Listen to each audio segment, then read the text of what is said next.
کہ قرآن پاک میں مشرق اور مغرب ایک ایک نہیں بلکہ دو دو اور کئی کئی ہیں۔ مثلاً سورہ بقرہ مشرق اور مغرب کا مالک اللہ ہی ہے۔ سورہ رحمان دونوں مشرقوں اور دونوں مغربوں کا رب وہی ہے۔ سورہ صافات تمام مشرقوں کا رب وہی ہے۔ سورہ معارج مجھے قسم ہے تمام مشرقوں اور تمام مغربوں کے رب کی، یقیناً ہم طاقت رکھتے ہیں۔ کیا ہے یہ مشرق اور مغرب؟ یعنی ایک مشرق اور ایک مغرب۔ کیا ہے یہ مشرقین اور مغربین؟ یعنی دو مشرق اور دو مغرب۔ کیا ہے یہ مشارق اور مغارب؟ یعنی کئی مشرق اور کئی مغرب۔ حدیث کی طرف آئیں۔ تواتر کے ساتھ محمد رسول اللہ صلی اللہ علیہ وآلہ وسلم کی ایک حدیث ملتی ہے کہ اے اللہ میرے اور گناہوں کے درمیان اتنی دوری کر دے جتنی مشرق اور مغرب کے درمیان دوری ہے، یا پھر جہنم کے ایک گڑھے کی گہرائی اتنی ہے جتنی مشرق اور مغرب کے درمیان کی دوری ہے۔ پھر جبرائیل علیہ السلام کے متعلق وہ حدیث کہ جبرائیل کے 600 پارے اور ایک پل مشرق سے لے کر مغرب تک تھا، یعنی کہ مشرق اور مغرب جو بھی ہیں وہ ایک دوسرے سے بہت فاصلے پر ہیں۔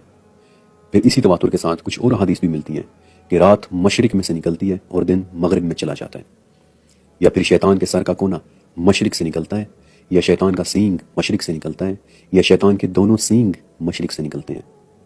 آپ کچھ خاص بات نوٹ کر رہے ہیں؟ اگر نہیں تو غور سے سنیں۔ فاطمہ بنت قیس رضی اللہ تعالیٰ عنہ سے مروی وہ مشہور حدیث جس میں تمیم الداری نے دجال کو دیکھا تھا۔ اب یہ واقعہ بیان کرنے کے بعد آپ صلی اللہ علیہ وسلم نے فرمایا کہ میں نے تمہیں دجال کا حال بتا دیا ہے۔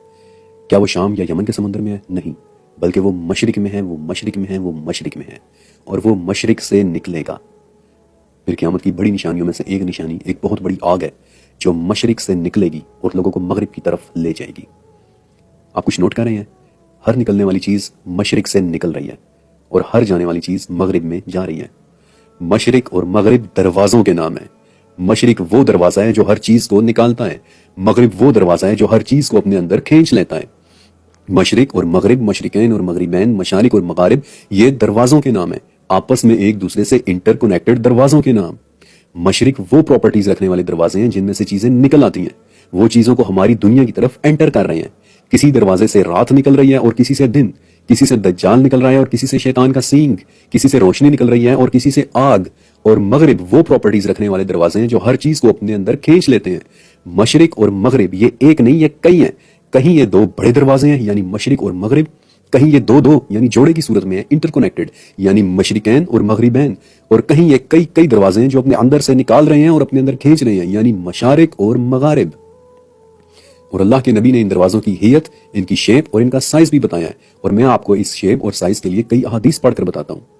ایک مرتبہ زر بن حبیش صفوان بن عسال رضی اللہ تعالیٰ عنہ کے پاس گئے تو انہوں نے پوچھا کہ تم یہاں کیوں آئے ہو؟ زر کہتے ہیں کہ میں آپ سے علم سیکھنے آیا ہوں۔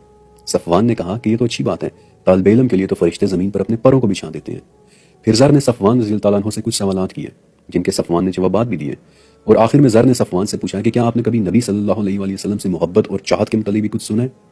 اس پر صفوان نے ایک واقعہ سنایا کہ ہاں، ایک مرتبہ ہم نبی کے ساتھ کسی سفر میں تھے تو سب سے آخر میں چلنے والے ایک گوار اور سخت مزاج شخص نے اونچی اونچی آواز میں یا محمد کہہ کر آواز دی تو لوگوں نے اسے روکا کہ تم نبی کو کیسے بلا رہے ہو؟ اس واقعے پر آپ صلی اللہ علیہ وآلہ وسلم نے فرمایا کہ آدمی کچھ لوگوں سے محبت تو رکھتا ہے لیکن ان کے درجے تک نہیں پہنچا ہوتا۔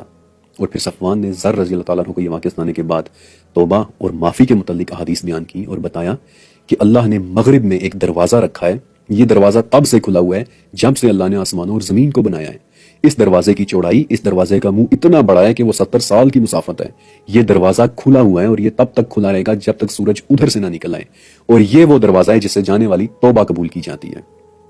آپ دیکھ رہے ہیں، آپ سمجھ رہے ہیں، اور میں آپ کو یہ بھی بتا دوں کہ یہ دروازے آپس میں جڑے ہوئے ہیں، انٹر کنیکٹڈ ہیں، کیونکہ محمد رسول اللہ صلی اللہ علیہ وسلم نے ایک مرتبہ سورہ انعام کی 158 نمبر آیت تلاوت کی تھی کہ کیا یہ لوگ اس انتظار میں ہیں کہ ان کے پاس فرشتے آئیں یا ان کے پاس ان کا رب آ جائے یا آپ کے رب کی کوئی بڑی نشانی آ جائے، اور جس دن وہ نشانی آ گئی اس دن کسی کا ایمان لانا اسے فائدہ نہیں دے گا۔